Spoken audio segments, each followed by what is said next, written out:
Fear the Spotlight is an atmospheric puzzle horror game developed by Cozy Game Pals and published by Blumhouse Games, originally released in 2024 for PlayStation, Windows, and Xbox One.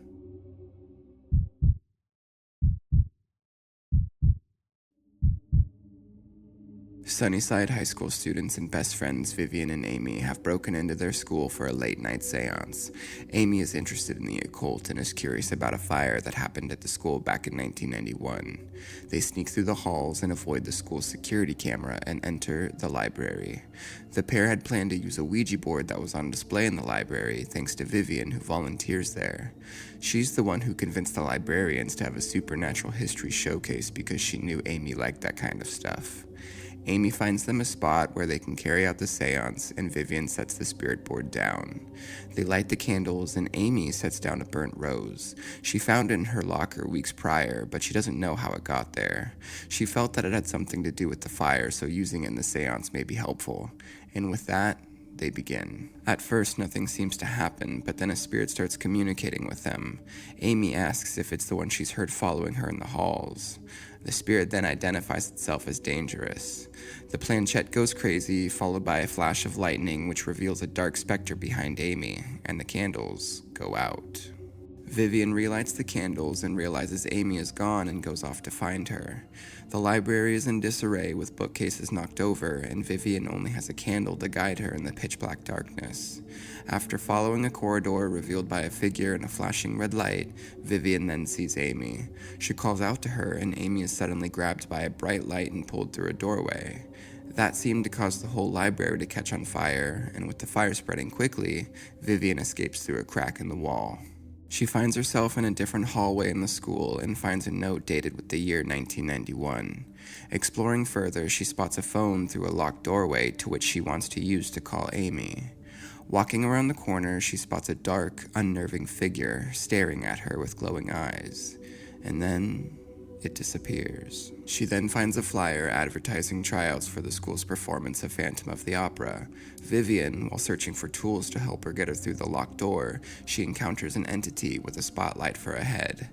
After managing to escape, she comes across a golden rose that she can use to unlock the door to access the phone. Vivian calls Amy, who seems to be acting different, and she says she has just finished getting ready and tells Vivian to meet her at the theater to see the big show. Vivian makes her way to the courtyard and spots the theater, but it is filled with smoke and she cannot enter. She has to go through the gymnasium to fix the HVAC system to clear out the smoke. While on her search to find fuses to restore the power to the HVAC, she once again runs into the spotlight entity. Avoiding the spotlight, she restores the power, clears out the smoke, and enters the theater. Upon entering, the actual entrance to the theater is blocked by fire. Vivian notices that there are sprinklers overhead and has to find a way to turn them on. Through her search, Vivian fixes the face to a broken statue, which reveals a hidden tunnel. Following the tunnel, she finds a room, and it seems that someone had been living there and has set up cameras. One camera was set up in the dressing room and another in the girls' locker room. There's also a map that seems to be keeping track of someone's daily movements. Upon further exploration, Vivian finds and fixes the pump system, which turns on the sprinklers and puts out the fire. She enters the theater and sees a poster of Amy, now the star of what seems to be the big show. Proceeding further, she finds Amy suspended over the stage, locked inside a cage. She runs over, unties the ropes, and lets Amy down. Amy is confused and doesn't know how she ended up there.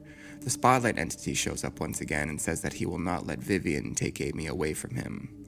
Amy then reveals that it was the spotlight who was the one who locked her up in the cage. Vivian then has to fight the entity using all the tools she's found exploring, and ends up defeating the monster. The world around them begins to fall apart and they make a run for it. Suddenly, they wake up at the table where they began the seance. Neither of them knows exactly what happened, but after all the relief, Vivian wants to share something with Amy. She has a romantic interest in her, and to her surprise, Amy feels the same way. Vivian then says she has one last thing to do and goes back into the office to check the filing cabinet. A teacher then enters and says she shouldn't be in there, and the game ends.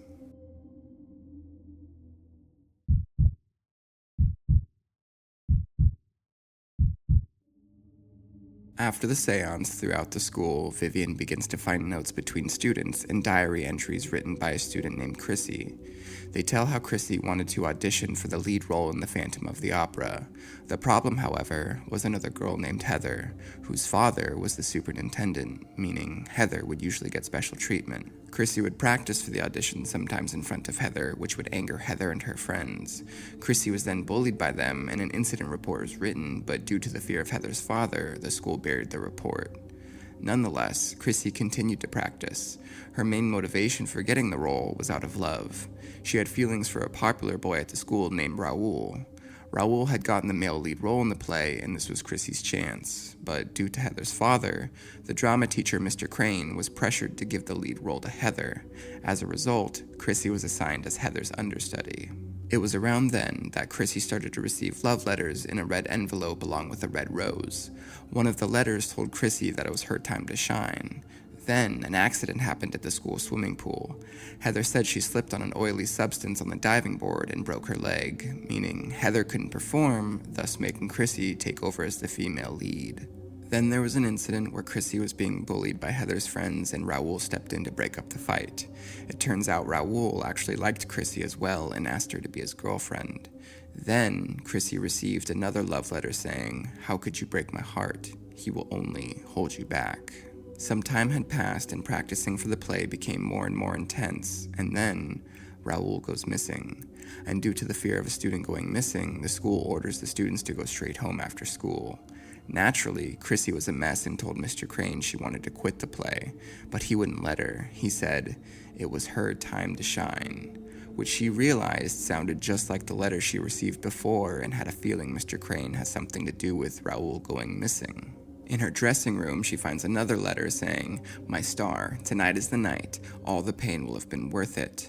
Chrissy then finds Mr. Crane's backpack with photos of herself in them and investigates further and discovers the prison cell where Raoul was being kept, but he wasn't there because Mr. Crane had killed him and burned his body. As the show was about to begin, with the audience waiting, Chrissy ran onto the stage screaming for help, and all of a sudden, the chandelier falls, killing her and bursting into flames. The mystery being who untied the rope causing the chandelier to fall, and due to many being killed in the fire, there were no witnesses, but it seems we may know who did it. Later, in 1995, it was revealed that Superintendent Moore said that Sunnyside High was struggling with admission numbers due to the fire, leading to many teachers being fired due to lack of funds.